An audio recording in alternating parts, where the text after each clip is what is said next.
That means if you're about to begin kindergarten through 4th grade, we're ready to welcome you to Cokesbury Kids. Hey Cokesbury, thanks for joining us today. We're so glad you're here.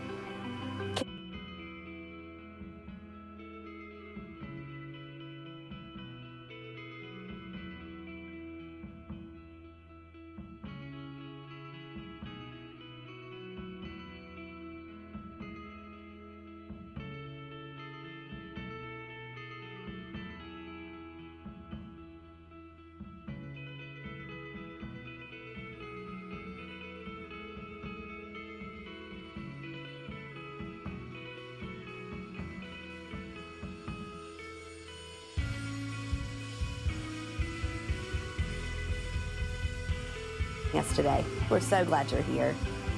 Kids and students, the day you've been waiting for all summer is finally here. It's time to level up in Cokesbury Kids and Cokesbury.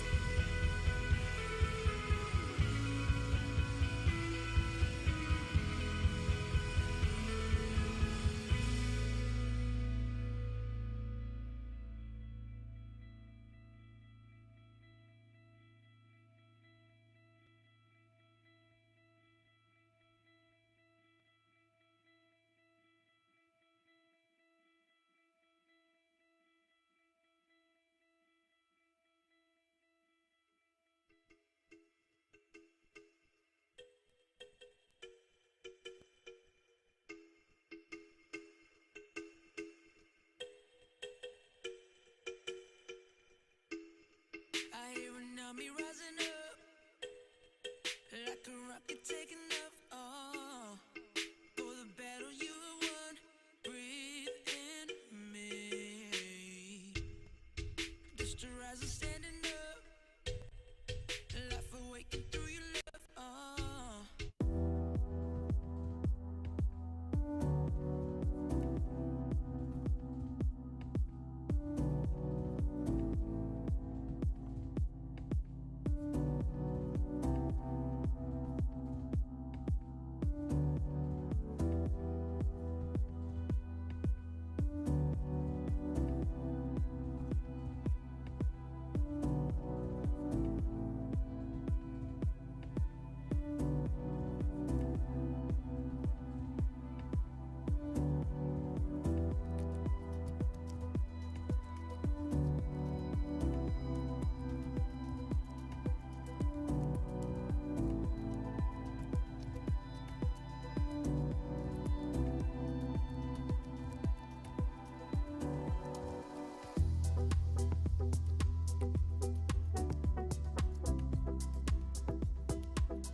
Good morning, everybody.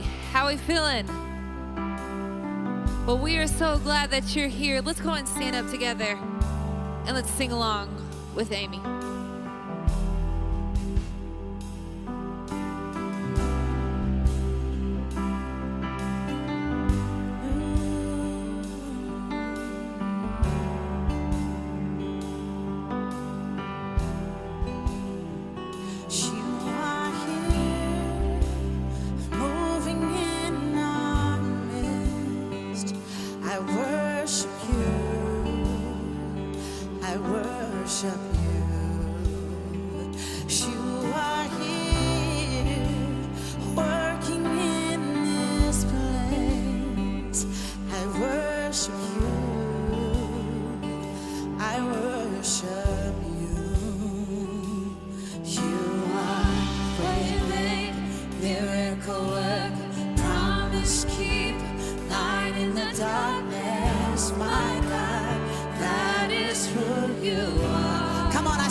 Come on and give him his worship. Miracle worker, promise keeper, light in the darkness, my God, that is who you are. You are here, touching every heart. I worship you. I worship you.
You never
sing it to him one more time like you mean it. You are waymaker, miracle worker, promise keeper, light in the darkness, my God, that is who you are. Come on and give him praise. Give him praise. Give him praise. Hey, real quick, turn to those around you and say, good morning. I'm glad that you're here.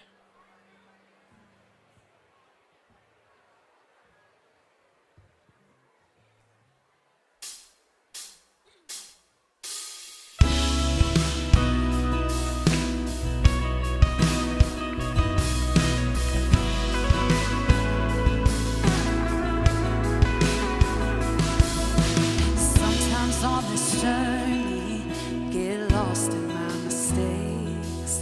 What it looks to me like weakness is a canvas for your strength. And my story isn't over, my story's just begun.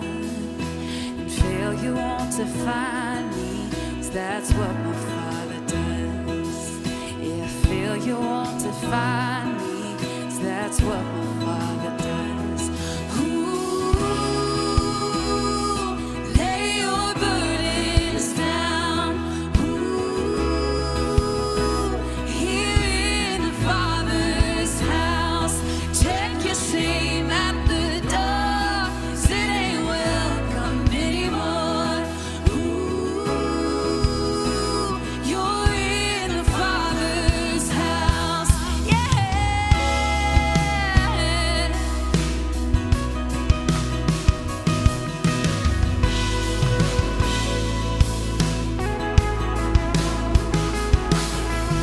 Arrival's not the ending, the journey's where you are. You never want it perfect, you just want it by heart.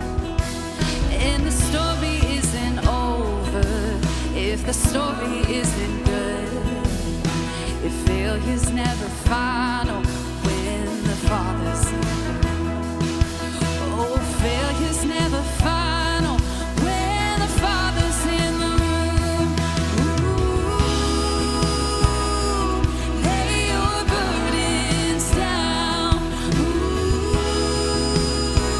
Here in the Father's house, check your shame at the door, 'cause it ain't welcome anymore.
You guys can have a seat for a second.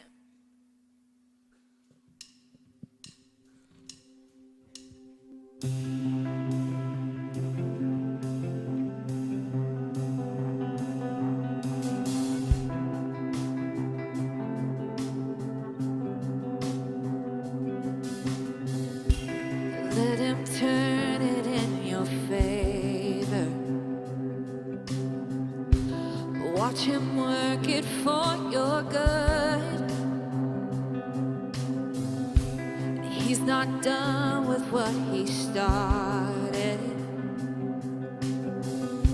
and he's not done until it's good. And hello peace, hello joy, hello love, hello strength, hello hope. It's a new horizon.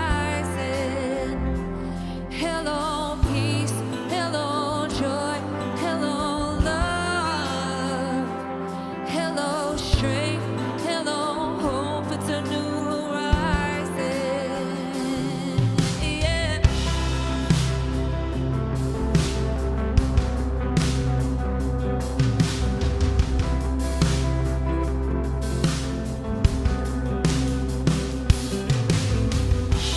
If you're ready for a breakthrough, just open up and just receive. Oh, 'cause what he's pouring out is nothing you've ever seen or you've ever seen. Hey! Hello peace, hello joy, hello love, hello strength, hello hope. It's a new horizon. Hello peace, hello joy, hello love, hello strength, hello hope. It's a new horizon. Come on, I want you guys to stand with me and sing this next part. It says, fear is not my future, you are. Sickness is not my story, you are. Heartbreak is not my home, you are. Death is not the end. We can go on and on about the things that go on in our life that we think define us, but he is the defining person. Come on, let's sing. Fear. And fear is not my future, you are. Yeah, you are. And sickness is not my story, you are. You are. Heartbreak's not my home, you are. You are. And death is not the end, you are. If you believe that, let's sing it. Come on, fear is not. Fear is not my future, you are. You are. Sickness not my story, you are. You are. And heartbreak's not my home, you are. You are. And death is not the end, you are. You are. Hello peace, hello joy, hello love, hello strength, hello hope. It's a new horizon. Hello peace, hello joy, hello love, hello strength, hello hope. It's a new fear is not my future, you are. Come on. Fear is not my future, you are. You are. Sickness is not my story, you are. You are. And heartbreak's not my home, you are. You are. And death is not the end, you are. Hello peace, hello joy, hello love, hello strength, hello hope. It's a new horizon. Hello peace, hello joy, hello love, hello strength, hello hope. It's a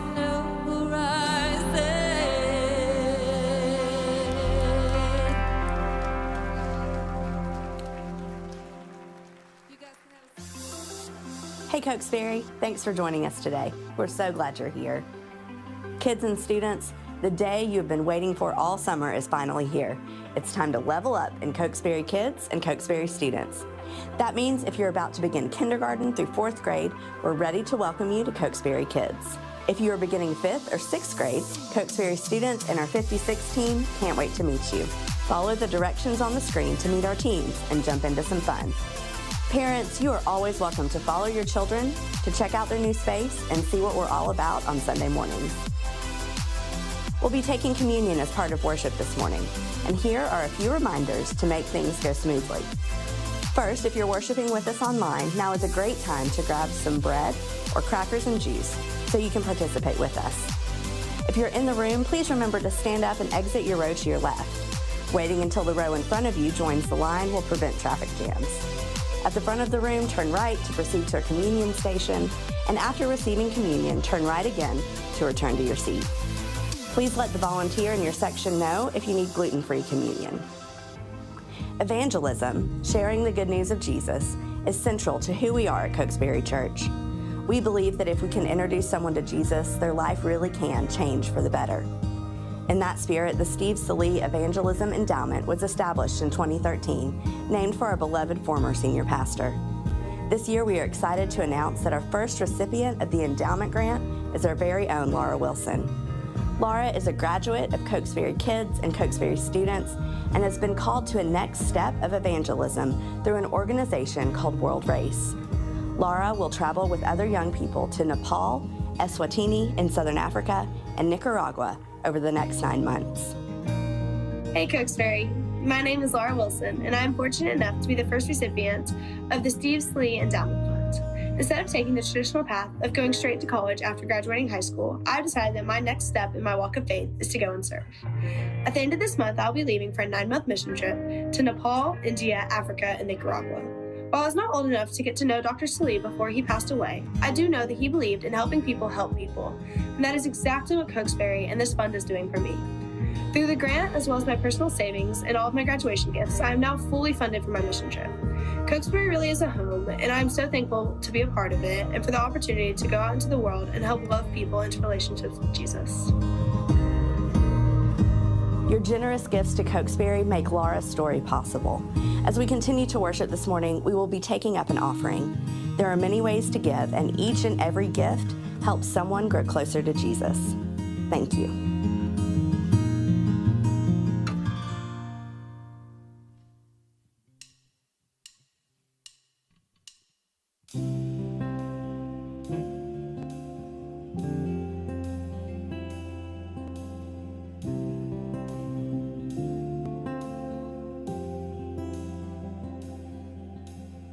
God, don't give up on me, yeah.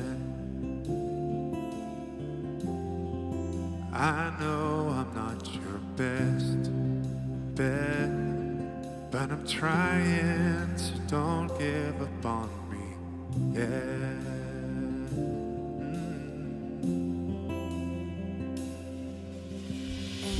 God, don't leave me here alone. I know I need to grow still, and I'm trying, so don't leave me here alone. Oh. I know I've come so far, but got so far to go. Far to go. And with these brand new scars, this broken heart, it's hard to really know if there's a reason and if I'll ever see it. But I wanna believe it. So don't give up on me, yeah. Please.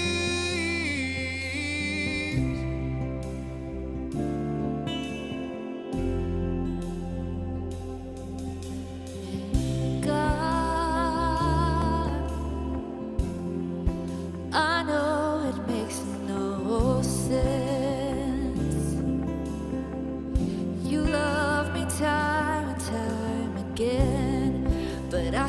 still need reminding. I know it makes no sense.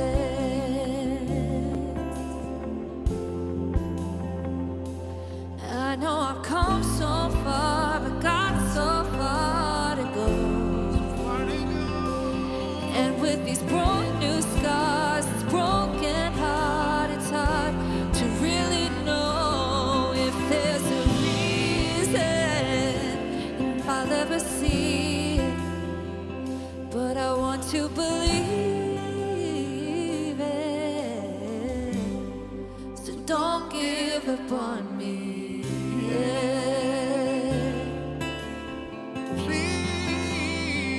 Don't give up on me. Yeah.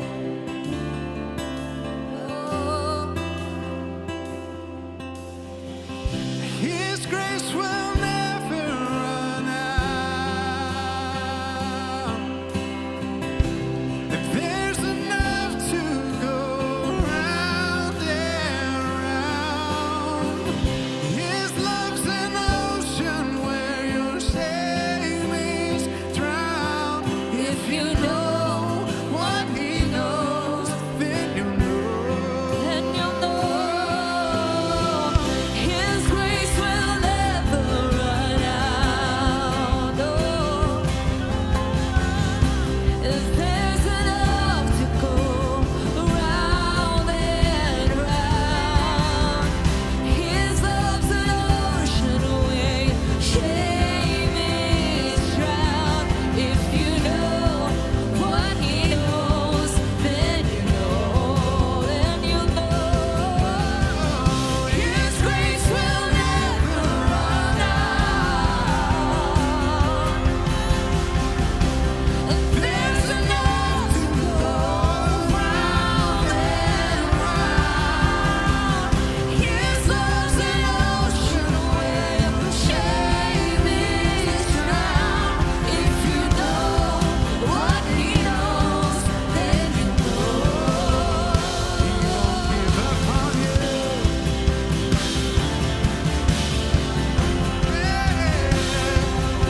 If you know what He knows, then you know you won't give up on me.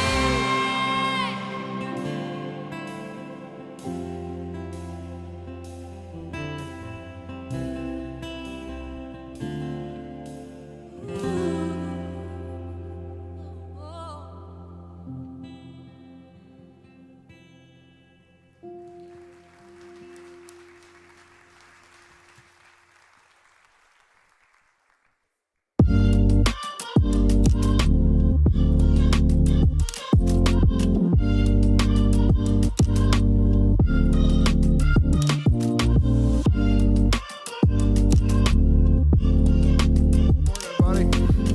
It's great to see you guys. Welcome to Cokesbury. My name is Stephen. If this is your first time with us, man, welcome. We are glad that you guys are here. I wish we could fly a drone inside and you guys could have seen your kids leave. Man, it's powerful, powerful stuff to see that number of kids moving through. Yeah, if you're visiting with us and you've been other places and you thought that whole moment was weird, we do it on purpose. We feel like it's part of our job as a community of faith to pass on what worship is to the next generation. So we like to have kids in here, and then we send them out during the message to a fantastic team of staff and volunteers that are going to talk to them about Jesus. And they will be able to tell you what they learned today, which is something that we're very, very proud of, that these folks are dedicated. And you can have a conversation with your son or daughter on the way home, and they should be able to tell you what they learned today, which is great. So I'm glad you guys are here. Before we jump into our time together, let me give you a quick update. If you were here last week, you heard me talk about our traditional worship team and everything that those guys have been going through. It started with Rebecca Fetzer losing her dad. This week, or at the end of last week, I told you guys that Charles Maynard, who leads worship, is the lead pastor in traditional worship. His mom fell. She wound up dying this week. And so that celebration of life for Charles' mom is going to be a couple of weeks away. And then about midweek, Marcelo Urias, who is the worship leader in traditional worship, got word that his dad was sick and in the hospital. Marcelo is from Brazil. It's where his family lives. So it took him 36 hours to get there, but he was able to see his dad, and his dad wound up dying yesterday morning. And because of the culture that they live in, that funeral was actually last night around 7 our time. And so Marcelo and his family, deep moment of grieving. And I tell you guys that just because we have 4 staff members who lead traditional worship, and 3 of the 4 have lost parents. And a lot of you guys have been down that road. You know how hard it is. It's a road that I'm not looking forward to myself, but when you lose a parent, it's tough. When you lose both parents, all of these folks live very rich, full lives, but I can only imagine that feeling of kind of being alone in the world when you lose both your parents. So I hope you'll continue to pray for our traditional worship team as these guys grieve and plan services and do all the things you have to do. So we're in this series, Summer Reading. This is it, because summer's over, y'all. It's going to be hot for a while, but school starts this week, and so we're going to wrap up summer reading. We've been working through the Psalms. We're going to be in Psalm 121. If you're a note taker, if you have our app, you can find the scriptures printed for you there. It's going to be on the screens. If you went old school, brought a Bible with you, bless you. I love it. Psalm 121, and then certainly you can pull it up on your phone. We'll get to it in just a second. But when you think about the Psalms, basically Psalms are like the song of the day, right? Like we just sang songs. That's the whole point. And songs, as you know, are very, very powerful. Like you can listen to certain songs and they will take you back to a moment in time, right? There is a whole set of songs. When I hear it, throws me right back to 7th grade, junior high school at Hickson Junior High. There are songs you hear that put you right back out on the dance floor in high school. Remember those days? Some of y'all are still dealing with injuries from being out on the dance floor.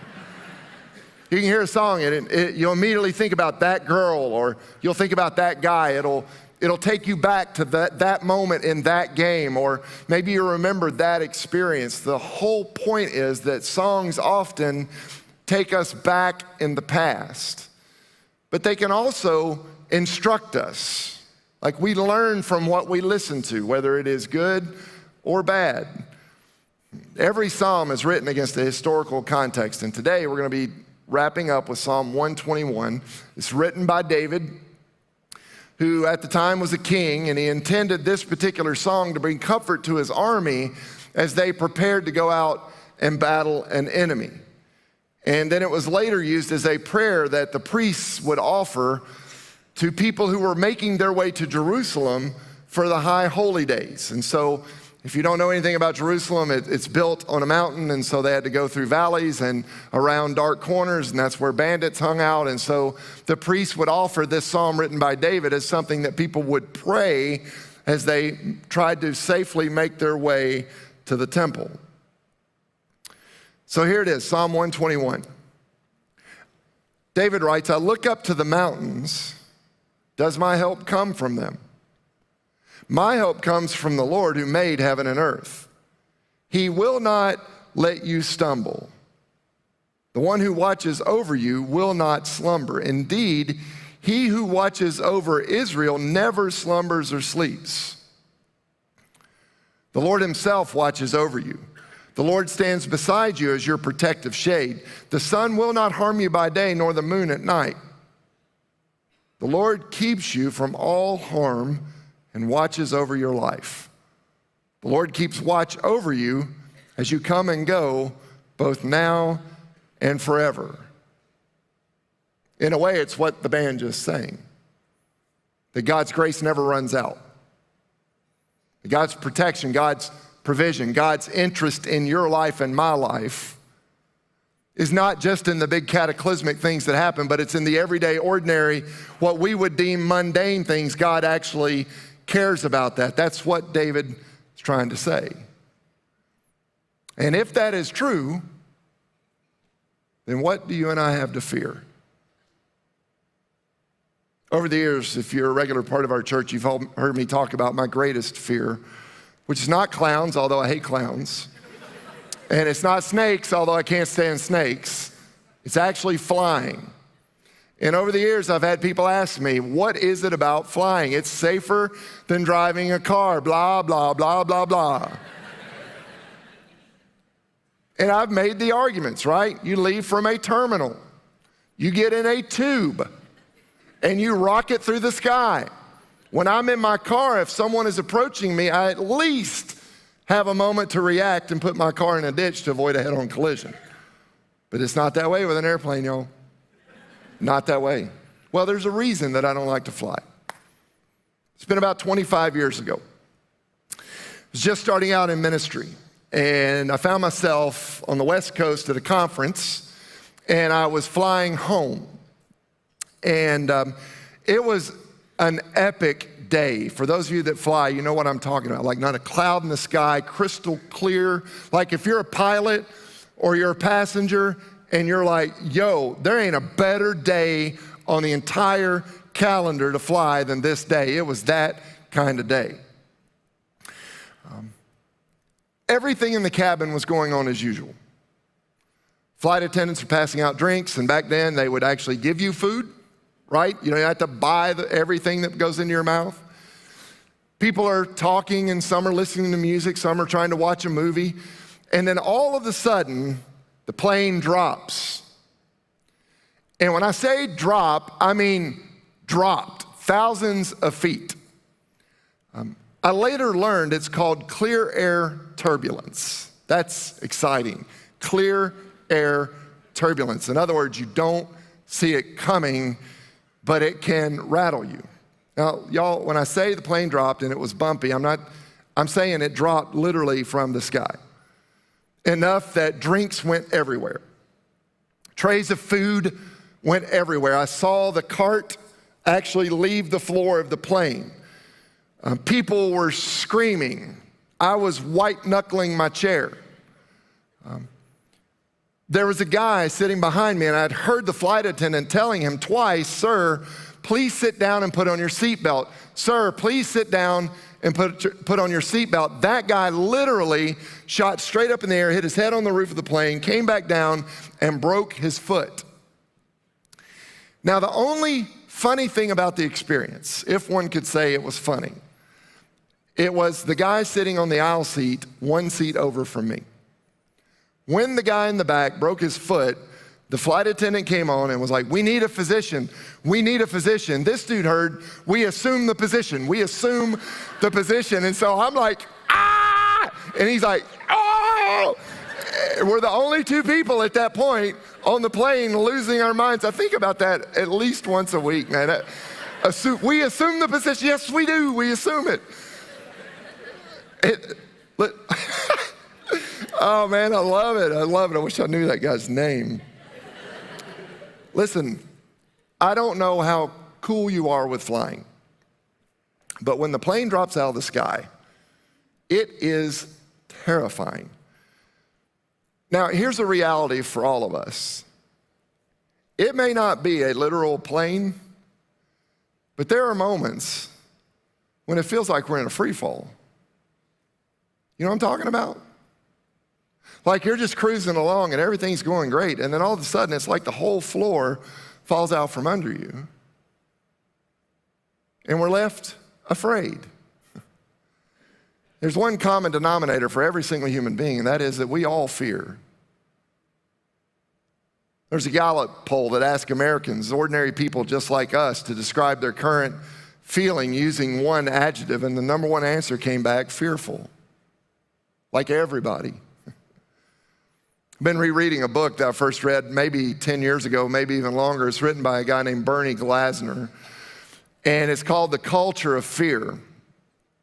And in it, he writes, we live in a culture of fear. We are the most worried society that has ever lived. For instance, life expectancy has more than doubled in the last century. Doubled, right? Like doubled, that's huge.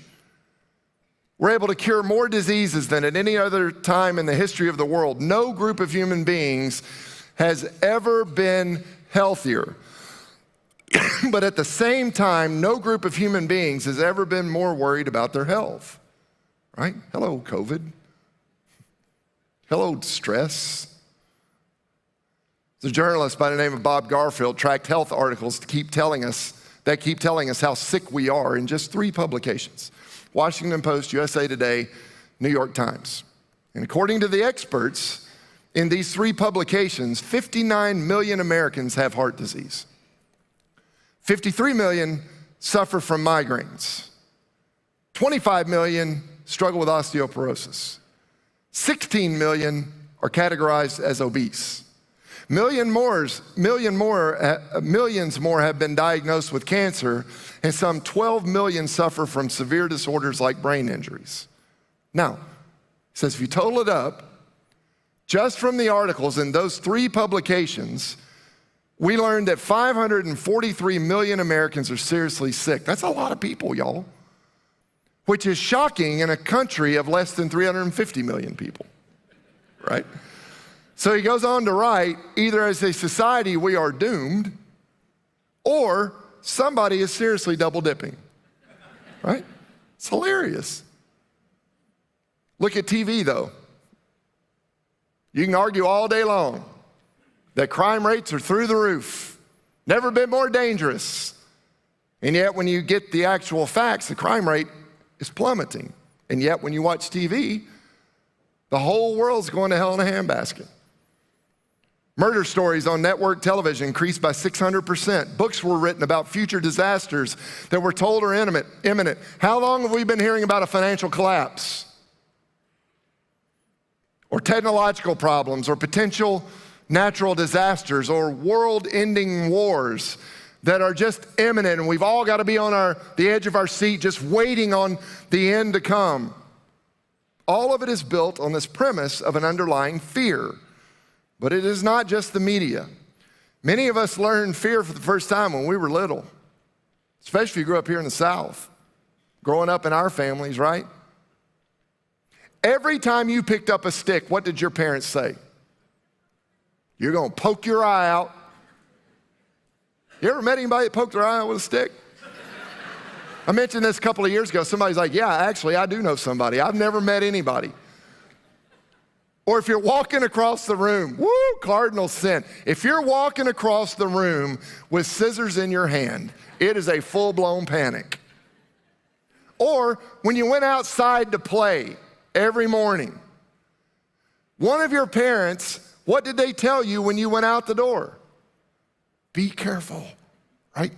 Like none of us have ever said to our kids as they go outside, take risks, honey, right? Like, be sure to embrace danger today. Have fun, but do something deadly today. Just look one way when you go across the street, man. Just leave it to God in the other side. That would never happen, right? What we always say is be careful. It is a dangerous world out there. And maybe it is. This fear stuff is a big deal. Not just because of the culture that you and I live in, and not just because it gets exacerbated by the media, and it's not just because of the way we were raised. There is still another factor, which to me I think is the most interesting. There is actually a physiological component to fear. It is hardwired into our bodies. There are all kinds of chemical things that happen when we experience fear. It affects our nervous systems. I read an article in the New York Times that said that some people actually have a genetic predisposition to fear. Like there's a genetic predisposition that certain people have that indicates they're going to struggle more with anxiety and more with worry over the course of their lifetime than the average person. How about that good news today? How many of you are worried that you have the worry gene, right? You may be sitting next to somebody and you're like, that's their problem. They can't even help it. It's hardwired into their DNA. It's called the worry gene. That's crazy. To me, it's just more than obvious that given our world and given our culture and given the wiring patterns that are inside of you and inside of me, it is easy to see how easily we become dominated by fear. Because the truth is, all of us fear something. And so let me ask you, what are you afraid of? Just right now, kind of where you're sitting, you're listening. Hopefully you're still engaged. When I talked about flying, that thing popped in your mind. What is that thing that you're honestly afraid of? Maybe it is a situation in our world. Maybe it is this idea that there's so much anger and so much strife, and it seems like wars are breaking out everywhere. Maybe for some of us, it's how divided we are told 24/7 we are. How angry and how mad and how justified this group is to point fingers at that group, and how this group are villains and this group are the heroes. And we just get this constant, steady stream, not just in the media, but on social media. It feels like it's happening everywhere. And maybe today you're worried because you know we got an election coming. Well, what's life going to be like after November? Maybe you're a parent. Thursday, your son or daughter is going to go to school. I got 3 teachers in my life, 4 counting our daughter-in-law. They're in classrooms this week, and my number one thought is, what happens when somebody walks in with a gun? And I just question, not political stuff, but where have we come to as a society where our sons and daughters have to take time to figure out how to save their own life? That's a legit fear. And I know some of y'all, because maybe your son or daughter's going for the first time, you're not used to this. And so that causes this amount of anxiety. I think about climate change, right? Like you can see things are changing. And so that causes a certain amount of fear for some people. But maybe your fear is more personal. It's that fear that you never talk about. But you lay awake at night wondering, is your marriage going to be able to go the distance? Or there's something going on with your son or daughter that maybe not a lot of people know about. Maybe you've shared it with your friends, but it's just there and it's nagging and you don't have the answer and you don't really know how to guide them in the right direction. And you just get this sense that they're going to have to go through some stuff to learn the lesson. That can be a very scary thing. Maybe there's somebody in your circle of influence that you love and they're going through some stuff. And you're just like, man, that just the anxiety and the worry and thinking about everything they got to go through.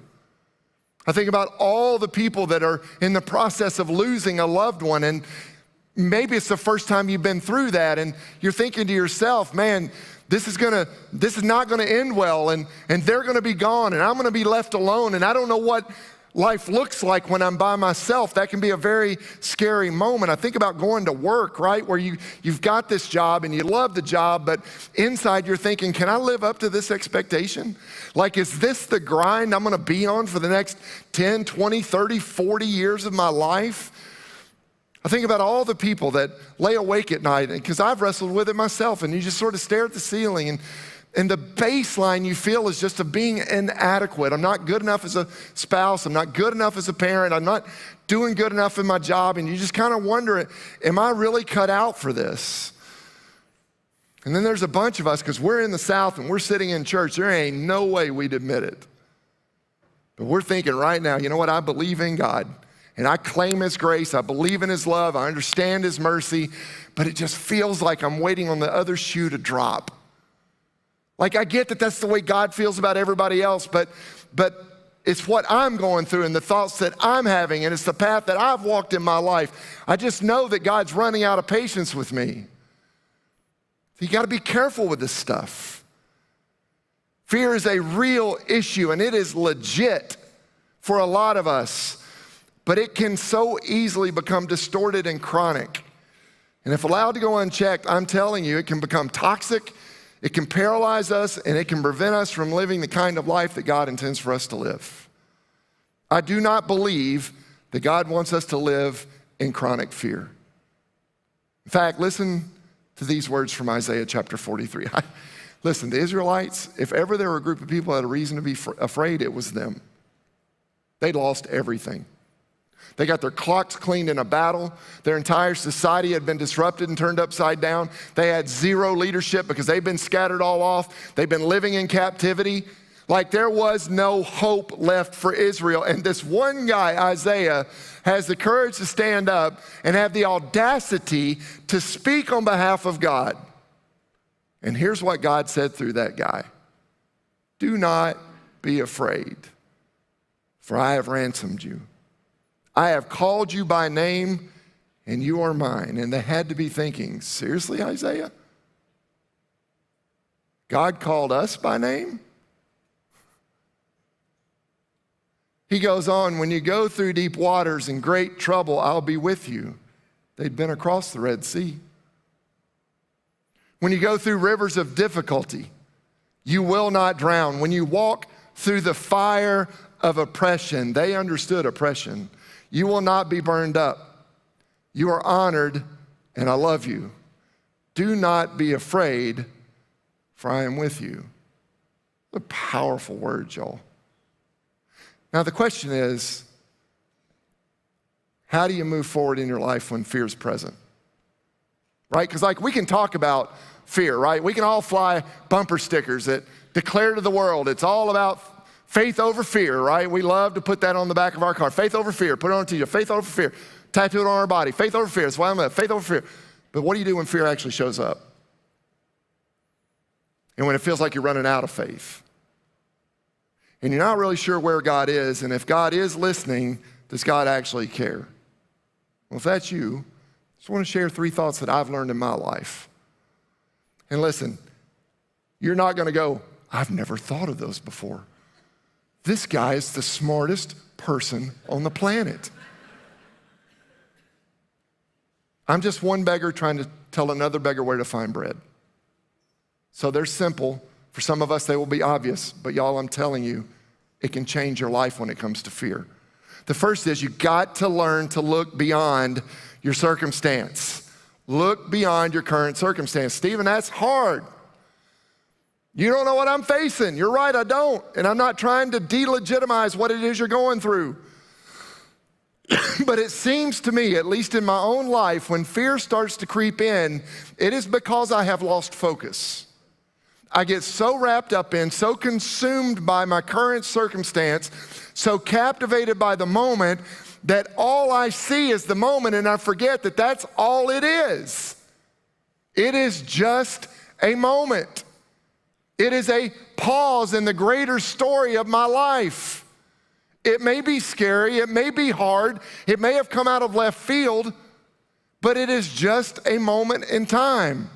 I don't know if you have this same tendency as I do, but it seems like a lot of people, when faced with a difficult situation, our natural default is we're gonna put on a set of blinders and we're gonna lean in and focus only on the problem, and we lose perspective. And when you lose perspective, you start to lose hope.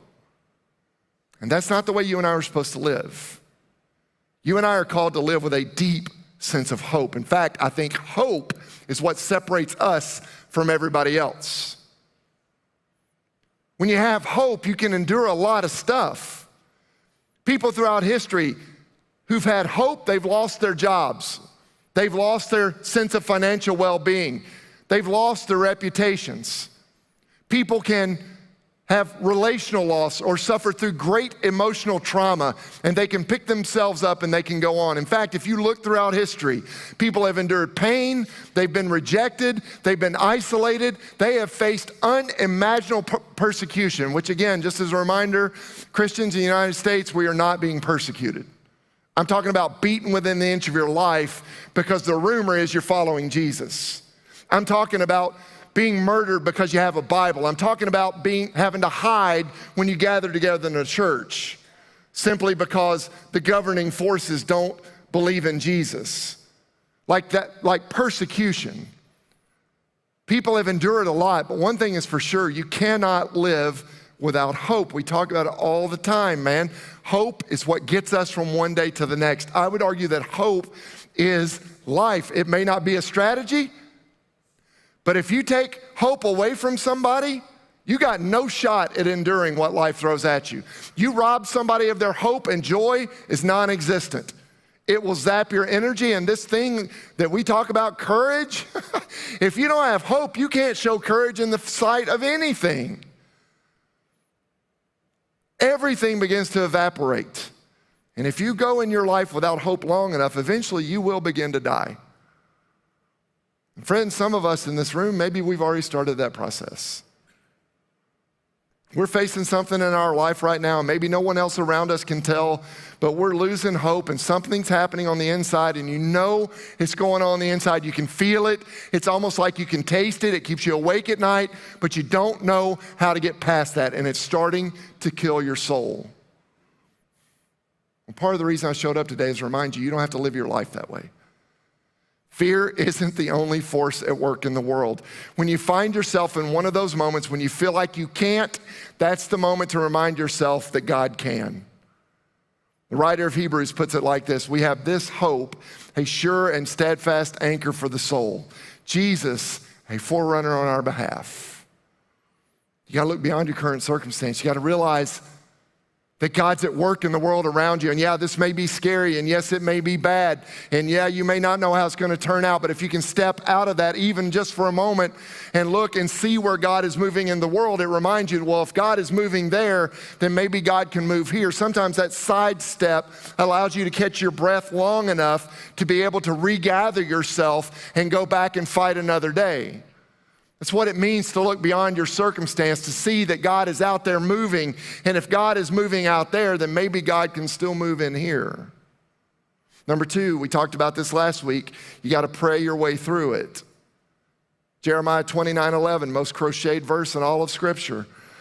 I know the plans I have for you, plans for good and not disaster, to give you a future and a hope. And we forget about the next verse, where God says through Jeremiah, in essence, when you pray, I hear you. Notice he doesn't say, when you pray, I do exactly what you want, or when you pray, I respond in your timing, or when you pray, it's all gonna work out the way you think it should. He just says, when you pray, I will hear you. I would argue, at least at this point in my life, and maybe I'm gonna be wrong, that one of the greatest disappointments in life is not an unanswered prayer, because we all face them. The most disappointing, greatest disappointment in life is a prayer that never actually gets offered. And prayer really is our greatest weapon. We can't say it enough. Prayer is that moment where I admit I can't do it on my own. Prayer is when I invite God into the process. See, when we pray and when we bend our knees and when we bow our heads, when we cry out to God, stuff like fear starts to fade away because we're reminded, I'm not in this by myself.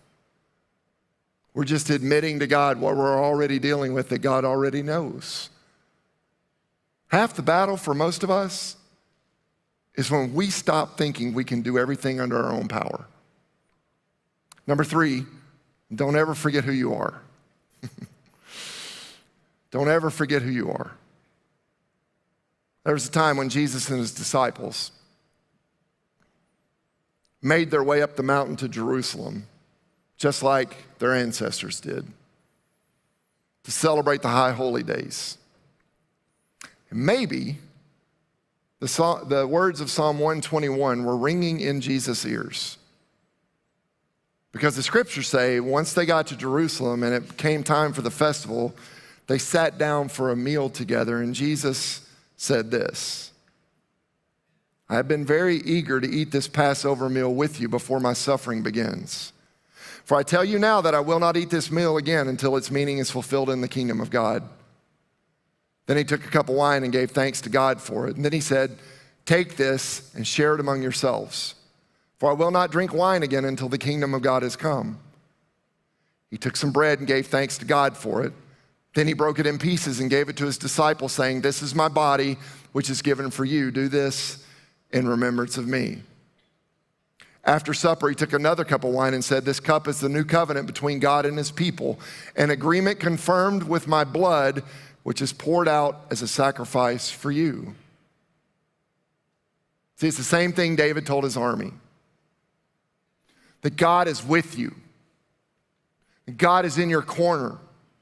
And when you face an enemy that is bigger, stronger, uglier, and nastier, know that you face that enemy not by yourself, but by the creator of the universe. It's the same thing Isaiah told the people of Israel as they gathered in utter chaos. God loves you and God's got your back. It's Jesus' way of saying to his disciples, you're not alone. There's gonna be a lot that comes at you in life.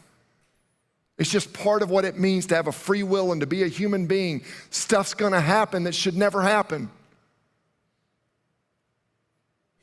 But know that my suffering, my sacrifice, it confirms everything you've been taught your whole life through the entire Old Testament.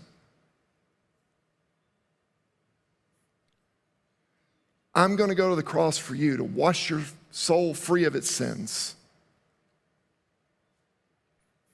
To me, that's the power of coming to the table. It's not the bread and the juice, it's the act itself. Because I've got to make a conscious decision to get up out of my chair, to come down front, to receive the bread and the juice in order to claim its promise. The promise is, no matter who you are, no matter where you've been, no matter what you're facing, no matter how messed up you may have made your life, the playing field for every human being is level. You just got to accept God's grace. And so this, friends, is a meal of grace. Now, we've got stations all across the front. If you paid attention to the video, you know the instructions, right? If you mess it up, don't panic, right? Like, we're not watching you and going to call you out. Just kind of follow along everybody else in your section. If you need gluten-free, we've got it up front. I want you to know the altars of our church are always open. So if you'd like to receive the elements and take a minute or two and kneel and pray, you can do that. If you're watching us at home, right now it's time to get your stuff together. But this is your moment. This is that moment of catching your breath. That moment of getting your battle cry, your battle call for the week that is to come. It's that moment to just simply give thanks. So you come now in the name of the Father and of the Son and of the Holy Spirit. Amen.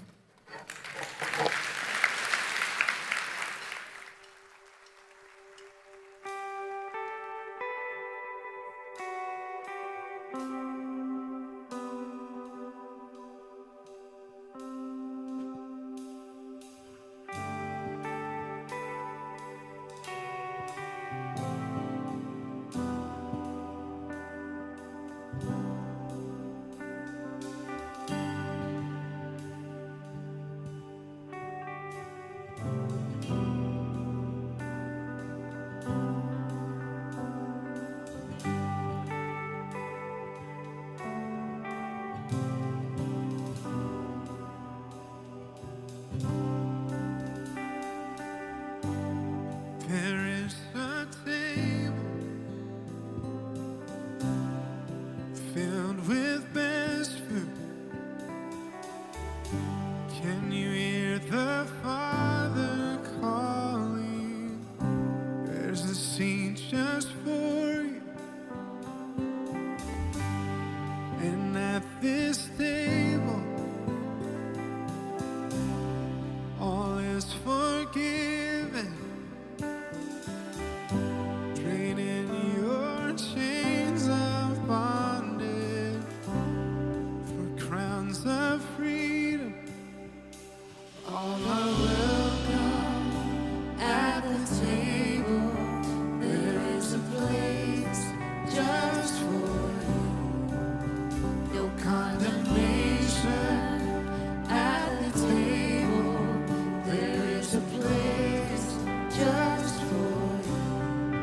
Just for you.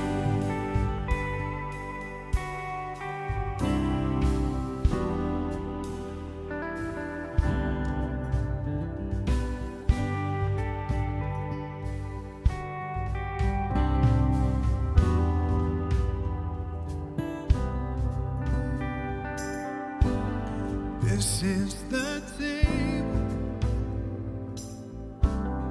of new beginnings. These cups are full of love, and it's never ending.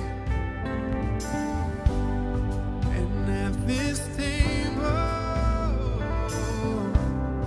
there are no orphans, just a loving Father and His sons and